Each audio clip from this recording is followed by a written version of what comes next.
Well, good morning. Good morning. I hope that you recognize what we've already modeled about ministry this morning. And the first thing is the whole ministry of presence.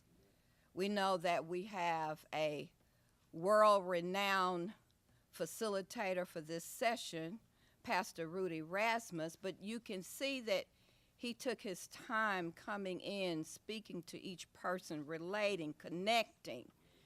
And many times in ministry, we're so busy about the task that we don't really demonstrate the ministry of presence. So what I'd like for you to just start off doing right now is just get with someone in the room that you do not know and just say, I see you. And then you say, so we are here. All right, you're just going to exchange that. That's from our African tradition. Go meet someone, please.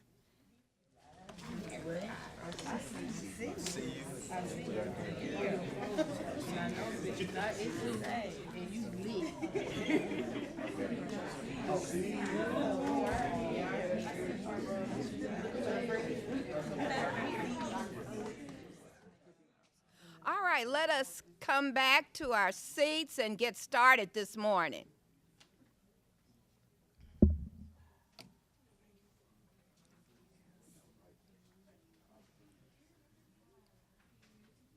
So as you look around the room, you see that you have today an opportunity to meet everyone in the room and to connect with them. And by the end of the day, you should have a whole new network for a lifetime. So I'm Reverend Michelle Morton. I'm the campus pastor at the Wesley Foundation at Tennessee State University. And first, we just want to recognize SBC 21 for hosting this event. We're just lit about it. So at this time, I would like to just introduce to you who is going to be our speaker, our facilitator, our teacher, our guru today. I understand that on your app, there's a place where you can take notes. So you can find that if you want. I know Pastor Rudy Rasmus as a friend and one who is genuine, always himself, never judgmental. He is a pastor at heart. And what I mean about this, that his whole theme is one word, love. Everything about him is love. And so he's going to bring love to us today and help us find new ways that we can reach out to a hurting world just through love. He is the pastor of St. John United Methodist Church, downtown Houston. And you know what Houston has been dealing with. And because he has an awesome ministry there, it is at its peak of challenge to reach people who've been drowned out, who've been flooded out, who may be in despair. So Rudy may bring some of that story to us today. He's also on the radio, Cyrus Radio, on Sirius, on Sunday and Wednesdays. So tune in. I'm going to let you find out the rest about him as he presents because his credentials are long. But at this time, let's just show him some love. Pastor Rudy.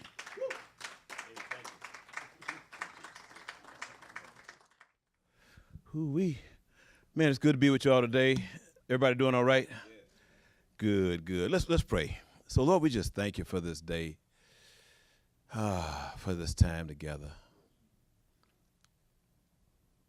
for your presence in the middle of this room.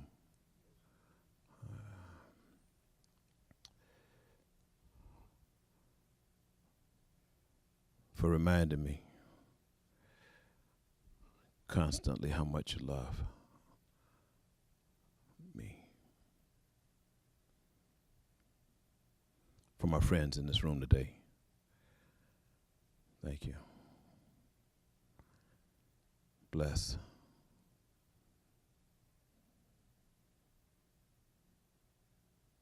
Amen. It's good to be with you. Dr. Morton, Dr. Kimbrough, Dr. Allen, thank y'all for just giving me a chance to connect with some more people. That's what I do. I connect with people. That's what I've done my entire ministry career. And as I kind of began to envision what's next, that's where I am right now. I'm envisioning what could possibly be next. Pastoral ministry for the last 25 years. As a matter of fact, my wife and I say we have done ministry in dog years, so 25 times 7 is it's a lot of years, 175. And that's how it feels. Inside, that's how I feel, like I've been at this for 175 years. Every year has taken a toll, has extracted a little something out of me. And so my challenge when I stand before people now is to, one, not represent out of complete depletion. And two, to not communicate out of some of the anger that I have accumulated over the last 175 years of ministry.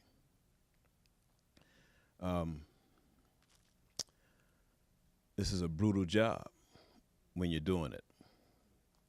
I know a lot of folk that don't experience the same brutality, but there's no way possible you can engage ministry as the contact sport that I see it as and not get some scars. I have more invisible bite marks on my soul than you will ever imagine. They don't show, but they're bite marks. And there have been few days, few weeks over the last 175 years that I haven't been bitten. I get bitten from those close to me and from those occasionally with some proximity. But normally it's the folk who are closest to me that bite me. You know, you got to be close enough to bite, right? Yeah, but in spite of that, I'll tell you a story, a lesson in one sentence, that one of my early attorneys taught me. She was actually the chair of our staff relations committee, which is the personnel arm in any local church in the Methodist denomination. And she told me, you know, we were going through a really intense lawsuit at the time, and we were losing. And we were losing because I had done a good deed. And she reminded me, she said, you know, Rudy, no good deed goes unpunished. But you're one of those people that follow Jesus. So you have to do the good deed anyway. And that's where we are today. You're going to do some good stuff. And you're going to get whacked as a result of it. And then you're going to regroup. And then you're going to do some more good stuff. Can we be in agreement on that? Amen. Yeah. But you won't be able to escape it without without some bruises.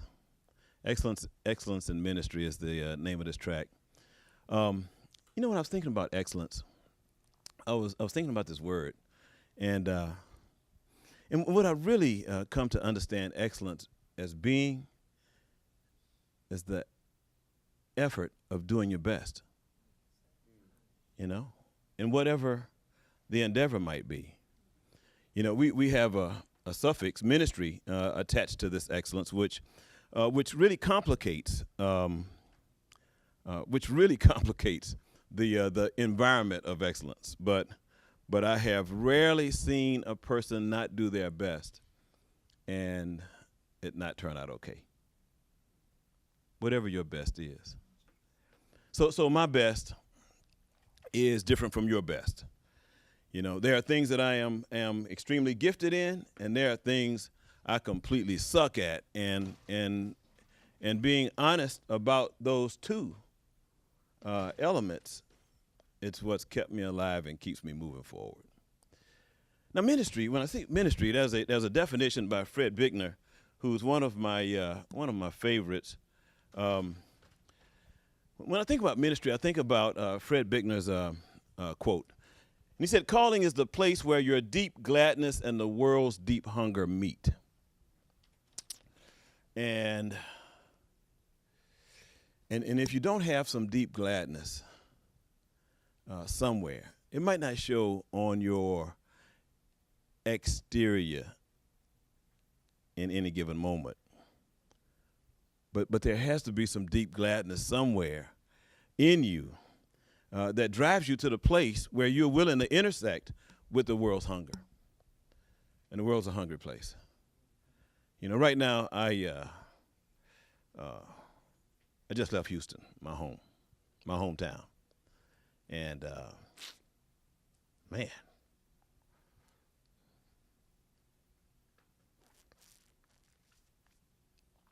it's pretty tough there. And it's tough because when I left Houston, the sun was out yesterday just like it is today. I mean, it was technically a beautiful day.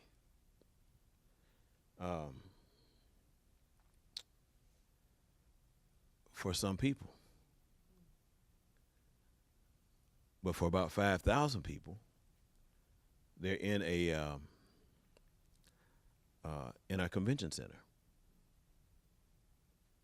3 weeks later. And they're in that convention center because they have nowhere to go. Nowhere to go. I mean,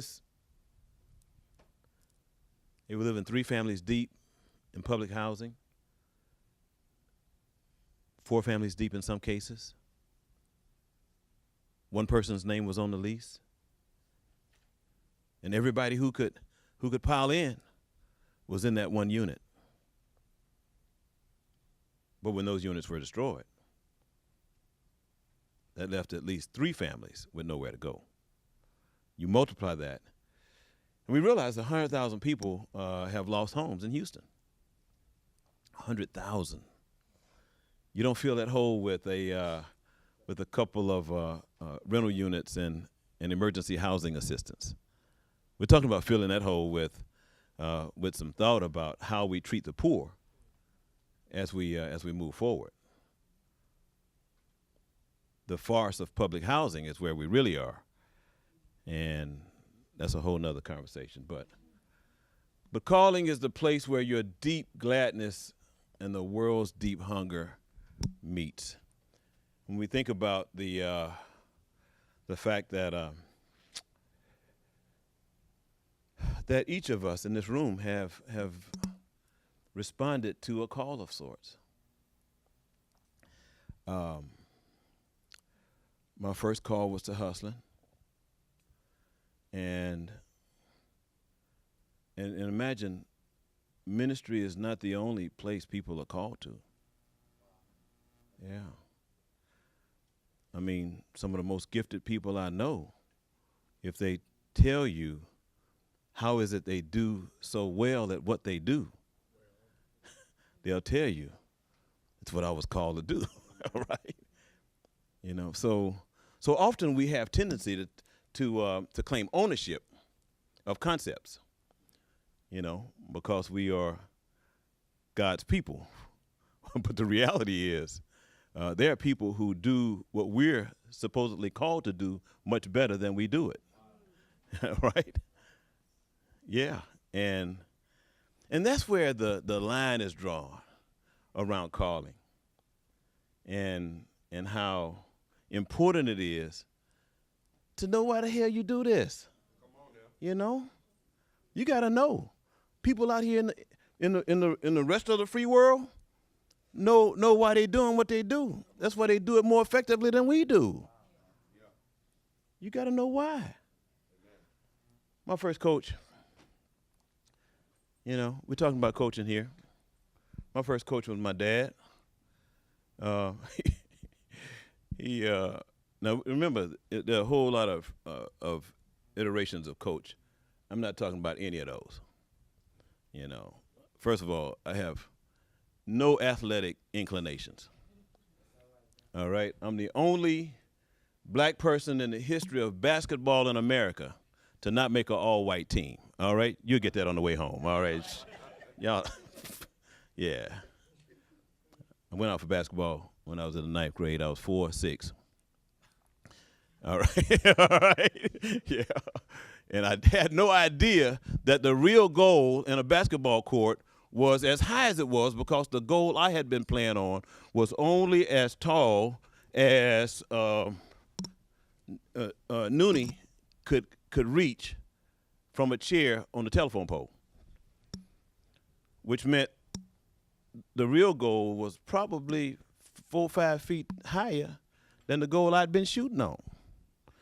So I went out for basketball. I didn't make the team. That's when I realized that you know what? I got to find something else to do. I ain't going to make it bouncing balls, all right? But my first coach was my dad. He told me something. He said, hey, nothing beats failing like trying. He told me that all the time, man. Hey, man, he called me Big Shot. Big Shot. Nothing beats failing like trying. So I don't have any, I wasn't raised with any risk reluctance. None. And I'm going to encourage you today, that might be something you want to begin to think about embodying, because, just in case you missed the cliff notes, we have signed up as followers of a cat who lost. One ultimately, but as far as the world is concerned, he lost. The cat we found still has holes in his hands and feet as evidence that he lost. So nothing beats failing like what? Trying. Yeah. What you scared of? Yeah. The world, hey, I'm going to tell you, the world wants you to be afraid to try. So that 1% of the world's population can control 99% of the world's wealth. As long as that mystique about having, what's yours is still hoovering around you, then you won't be able to, but y'all got that? Nothing beats failing like what? Trying. Thank you. So I end up in ministry. And I end up in ministry, and I emerged into ministry without a clue as to what I was going to expect. I thought people were going to love me, all right? I thought they were going to treat me right, treat me like a human being, all right? They were going to honor me, here I am, I took this doggone pay cut. I'm going to do the right thing. I'm going to stop these enterprises that bring harm to people around me, okay? And so I show up for church, and I didn't realize that at church, man, there are professionals on the pews at churches. We call them church people, but they are professionals. I had no idea. I had no idea that a person could be a professional church person, which means they were skilled in the art of manipulation. Yeah, skilled in the art of manipulation. So I walk in unexpected. I walk in a little naive, and one of the first people that greeted me was, I'm not going to give you a last name because she might be kin to some of y'all, all right? Miss Ruby. First person I met, Miss Ruby. Miss Ruby in this church was my first appointment, which is still my same appointment. Miss Ruby was the self-appointed leader of the prayer ministry. Self-appointed. Yeah.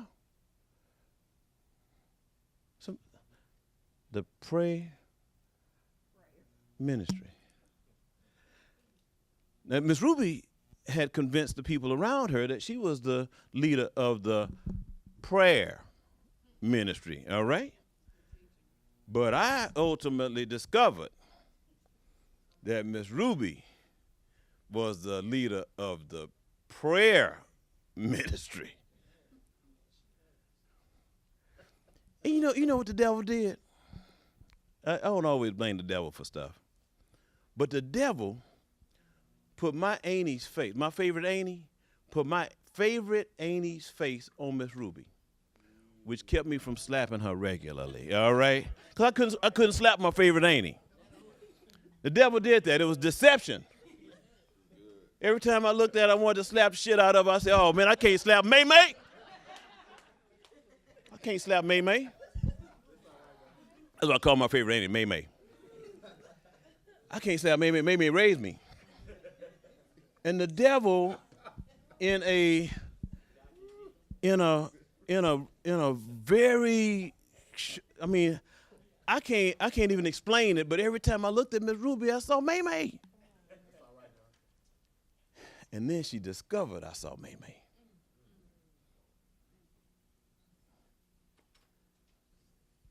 And Miss Ruby called me to a meeting one day in my second year ministry. Called me to a meeting. I'm the pastor. She called me to a meeting.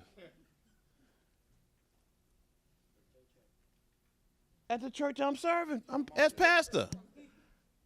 Because I had been deceived to think I was in charge. Wow. Oh, yeah. I thought I was running. I thought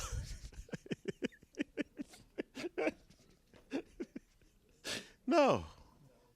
Miss Ruby. I can still hear it now. She wore wedge heels that had clear heels. They were clear plastic. If you see me start shaking, all right, come get me, all right? But she wore wedge heels that were clear plastic, and they made a certain sound on the wooden floors in this church. Right now today, when I hear plastic wedge heels on wooden floors, all right, I start having flashbacks to being called into that meeting that day. I got to the meeting. The chairs were arranged. This was interesting. There were 3 rows in a semicircle, and there was 1 chair in front of the three rows of chairs in a semicircle. And guess whose chair was the chair in the front of the 3 rows of semicircle chairs? My chair. I get to the meeting, and Miss Ruby said, Pastor Rudy, this is your seat right here. And I sat down. Because I'm trying to do the right thing. I'm practicing humility. I'm trying to honor May May. I take the seat, and that was the day my heart broke. So I sat in that seat, and Miss Ruby stood up as moderator of that meeting, and began to humiliate me. I'm thinking, what is going on here? She began to tell me how ineffective my leadership was, how there were some changes that need to be made, and just wasn't doing a good job. And I was sitting there in that chair in front of the Sanhedrin Council. And I cried. Broke my heart. And that was the day I became a pastor.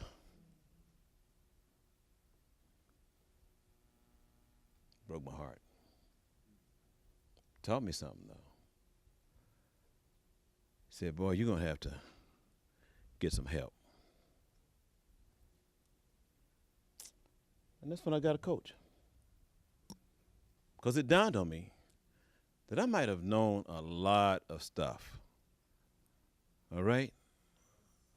I'm an entrepreneur at heart. I'm a creative.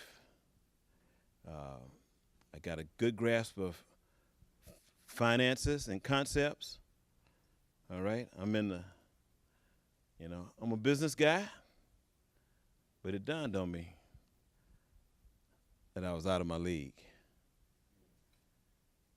And I needed some direction. And that was the first time a coach was called in for me in year 3. So I survived the prayer ministry. I survived the prayer ministry, and it was pretty rough. It was the first time I'd ever asked a person to leave a church. But shortly after that meeting, I asked Miss Ruby and her cohort in one-on-one meetings to consider finding a new place to worship. It's my 3rd year ministry. I was 39 years old, and that was not the last time I asked somebody to leave a church. I realized, I said, so somebody's going to have to leave. And I was called here. So it won't be me. And after asking her to leave, she sat on the front row center in front of the pulpit and growled at me for the next year. Because she said, I ain't going nowhere. You're not going to make me leave.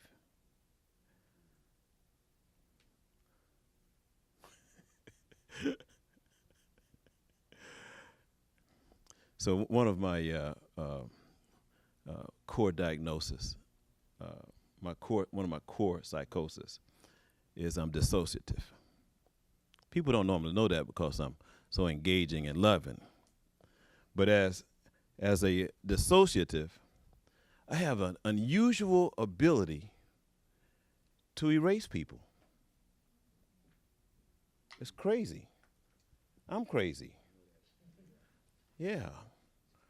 But I can move on like nobody you have ever met in your whole life. Yeah. Because it ended up being a gift. I have the unnatural ability to detach. Yeah, it's nuts. And that's what I work on constantly. attaching. Because of my unnatural ability to detach, I can move on quickly. And Miss Ruby discovered that. And so did her cohort. And over the last 25 years of ministry, 22,000 people have joined this church. And I don't know where 20,000 of them are. Okay, all right. It's just, it is what it is. But my mentor in ministry taught me something. He said, hey, if you're going to make it in this, you're going to need 3 people in your life. You're going to need a coach, you're going to need a counselor, and you're going to need a choreographer. And he told me this 23 years ago. And I went about immediately finding all 3. It took me time to get the right one. But the reality is I ended up with one of each, and I still have one of each in my life today. Let's talk about the coach first. So coaches have roles. But the one role a coach does not have is to fix your mind. Okay? That's why there are trained professionals who are mind fixers. That's just not a coach's role. You know, a coach can be equipped academically as a mind fixer, but the role of a coach is to fix the constructs around your life that impact various aspects of your life, and they can filter over to your work as well. So the coach is a fixer, but the counselor fixes minds. The choreographer, you think about life as a dance, and it is. Life is a dance. You think about life as a dance, and you can imagine this program on television. When 2 people they use stars. Dancing with Stars. Dancing with the Stars, and you'll see a person come out of another field of endeavor, like an athlete, and the athlete will literally take on the role of a dancer, and they'll pair that athlete with a professional dancer who knows the intricacies of dance. That choreographer often coordinates the dancers, all of them, to the point where there are multiple people now impacted by this one dancer's activity, and that choreographer is the one responsible to make sure nobody gets their toes stepped on when all 10 of y'all are dancing, right? So I also call the choreographer a consultant, which is different from a coach, because a consultant normally has the responsibility of helping organizationally the components come together and move in some sequence in concert. So the coach is for the individual, the counselor is for that individual's mind, and the choreographer, the consultant, is for the people that the individual is responsible for. And along the way, I've had several coaches, I've had many counselors, and a few choreographers based on the dance that I'm doing at this time. I ain't square dancing right now. Okay, it's like I don't know. The dance right now is one around wrapping up the byproduct, in some cases, of visions that didn't work out. Yeah. 25 years without any reluctance to risk, I have taken on some crazy projects, and not all have worked out. And right now, my job is to wrap up and tighten up, in some cases, some of the messes I have made as a result of vision. So my early coaching, I don't want to mess the time up. Where are we right now? Y'all tell me where I'm supposed to be, because I can just go. But so my first coach was a guy named Joe Simon. Joe was a retired oil industry executive who came into my life and helped me in some incredible ways get on a path to improving the way I interact in society. Micro being the church, macro being the community, and Joe, in many cases, saved my career. In many cases, I mean, this cat, 45 years 35 years in a big oil company with global experience, and brought all of that global experience to bear on my little church in downtown Houston with me. So my coach is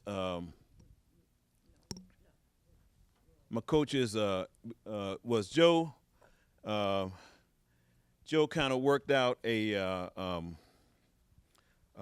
framework for me to move into some improvement in and around my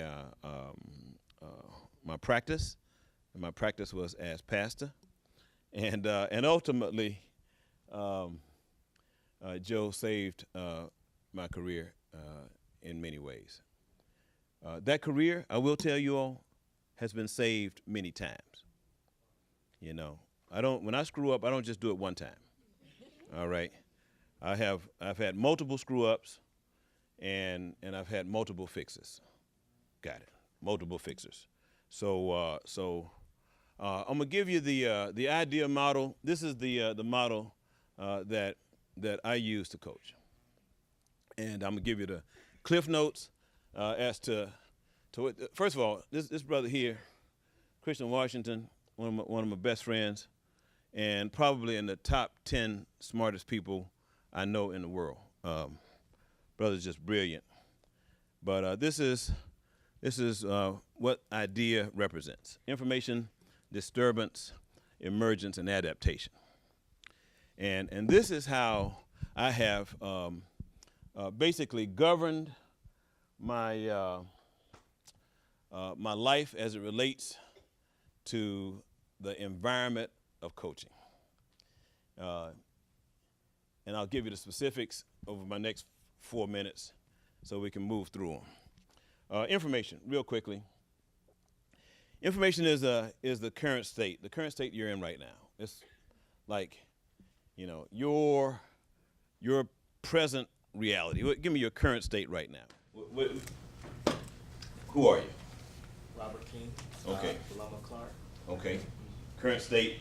You're like super pissed off. You're like really happy. Emotional state. Huh? Grateful. Grateful. Yeah. Okay. Yeah.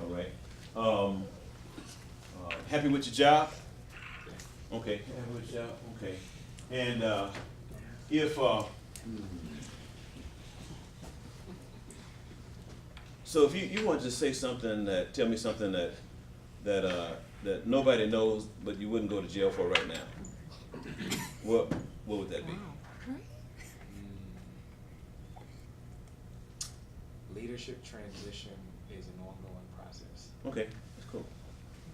Which means you're in the ongoing process, current state. Cool. I said I prefaced telling me something that nobody knows that you wouldn't cause. Statutes of limitations are real, y'all. I ain't lying. All right, I got something out there right now. Current state. Okay, the D in idea is disturbance, and those are the obstacles and challenges. Let me give you my current disturbance, which is creating the need for change.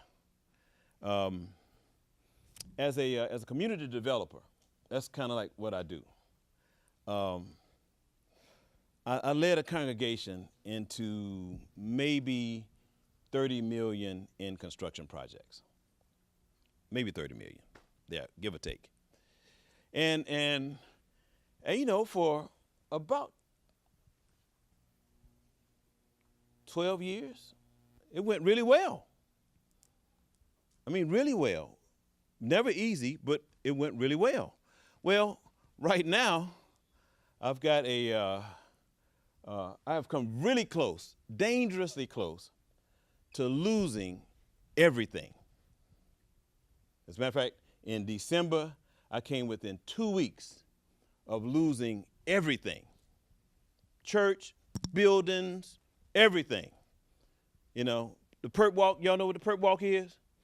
When the people who are getting ready to come get you call the media and say, we getting ready to come go get him, and be there when he walks out so you can get the picture. You got it? I'm 2 weeks from that walk. 2 weeks. And the Lord just kind of came in and gave me 6 months. So right now, I am maybe 2 months from losing everything again. But I ain't scared. Because the key in the current state is knowing who you are. All right? The chaos, you got to know who you are, because when you're going through chaos, you know, it's going to be very important that you don't lose who you are in the midst of chaos, right? I'm in the midst of chaos right now, y'all. You know, I'm like, right now, moving parts. So a storm comes through our city, tears it up. One of my irate members, who has been watching me fall, all right, and cheering as I fall, because everybody ain't like down with you who in the room. Y'all know that, right? Some folks just in the room to be there when you fall. All right? So I'm falling. Okay? A storm blows through Houston. A storm. The worst we have ever seen. But what I learned in scripture is every storm ain't bad. Yeah? So the storm blows through, and right as the storm was blowing through, my irate member sends out a chain letter to defame me. And at the end of the chain letter, the irate member says, and Harvey done saved your ass. And I said, correct.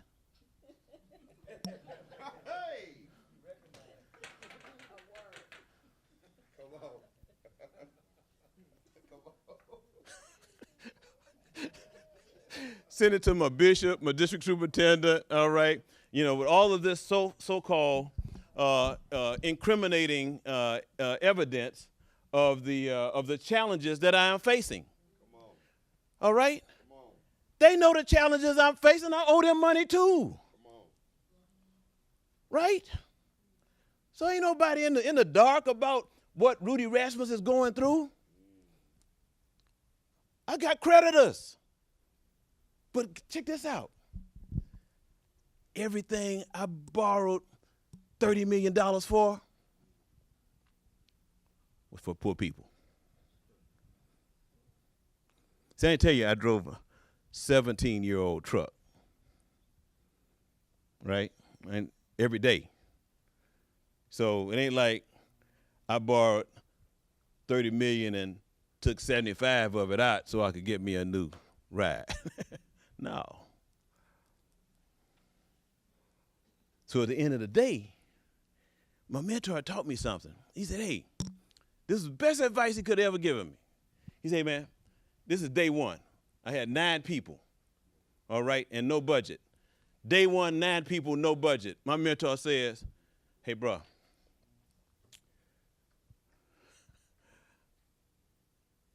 things are going to happen. Good things are going to happen around you. You gifted, all right? But here's the deal. Don't ever for a moment act like it's yours. And as evidence that it's not yours, don't ever receive one dime from any of the work you have done through your nonprofits. Y'all hear me?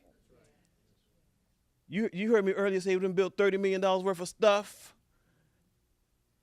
and there ain't one dime with my name on it. You know the second thing he told me? Don't ever sign a check, and don't ever receive one. That ain't your salary.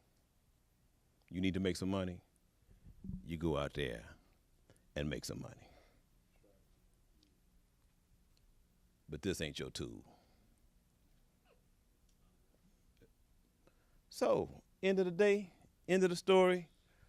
I'll give you the second one, which is almost the end, y'all. Almost through. It's a what's this next one? Emergence. Emergence is the clarity state when you get that moment of clarity, and it's like, aha, and that's what the coach helps you get to, that point where you're saying, aha, and I have multiple coaches to help me get to this point because I got multiple moving parts, right? And in determining this course of action, I said, you know what I'm going to have to do? I'm going to have to downsize. Yes. So I've got 2 church campuses. I go to one. What do you do with the one? You sell it. What did you do with the proceeds? You pay the people you owe. Right? So let me tell you what the Lord did. This is a testimony. So I got 2 church campuses. We've been doing 4 services a week. 3 in one location, 1 across town. You know, I didn't like that cross-town thing, so that was just too much. But we did it for 4 years, and it was rough. We invested heavily in that project, heavily, because we're in this to win for God. So it didn't work out, and ultimately the course of action was you got to sell it.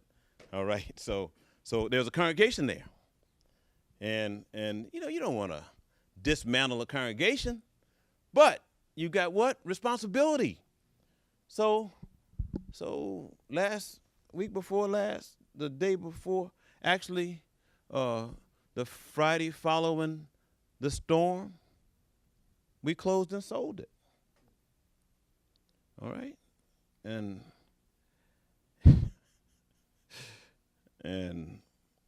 we paid some past due creditors, you know, covered about $1 million in past due accounts, caught up some folk who had been very generous with us during our most difficult moment, and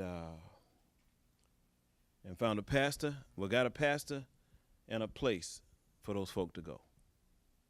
So everybody wins. But in the midst of that moment of clarity, somebody was saying, "Oh, so you gonna sell the church?" You damn right I'm gonna sell the church. All right?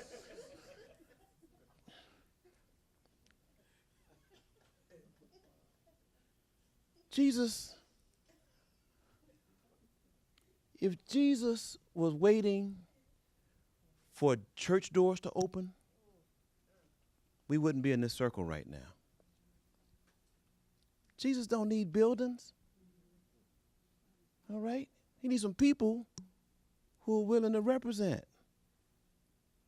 So yeah, sold it. We're still on our feet. The perk walk hadn't happened yet. Won't happen, because this last one, these are a couple side points. Let's hit these side points right quick. You have to teach people how to treat you. That's number one. When somebody shows you who they are, believe them. All right, that's number two. All right. Okay, I got you. These are just side points on clarity. Y'all got those too? Okay. Take a picture. I'll come back to it. You can only lead people who are willing to follow you. All right. And lastly, lead like you're writing your eulogy every day. Okay. Right there. You have to teach people how to treat you. When somebody shows you who they are, believe them. You can only lead people who are willing to follow you. You got to lead like you're writing your eulogy every day. Adaptation is clarity, even more so. And so this is kind of how I live, and I'm wrapping up. So my Auntie May adaptation. My Auntie May taught me a critical lesson as she was dying. And she died with so much grace and dignity. I was curious about her faith. I wasn't a Christian when she was dying. But my wife and I moved in with her to take care of her. She had cancer. And we would have talks at night. And she would tell me, she said, baby, when I die, and she was like weeks and months from dying at that point. She said, when I die, don't let them Negroes line up and tell all them lies about how much they loved me. That's what she said. She used another word. I think we were recording this, so I'm going to just use Negroes. I don't mind the cussing. I just don't want to use that other word on the recording, all right? She said,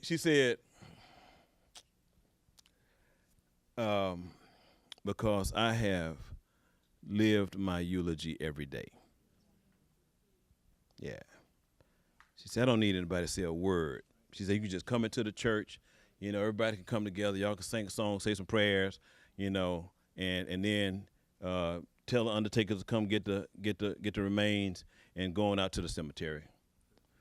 Then go eat some potato salad. Be all right. Because every day I have lived the words that I want people to carry in their hearts about my life. End of the day, that's how I live. Completely without regret. You're not going to guilt me on regret, because I ain't done nothing to hurt anybody. Thank you.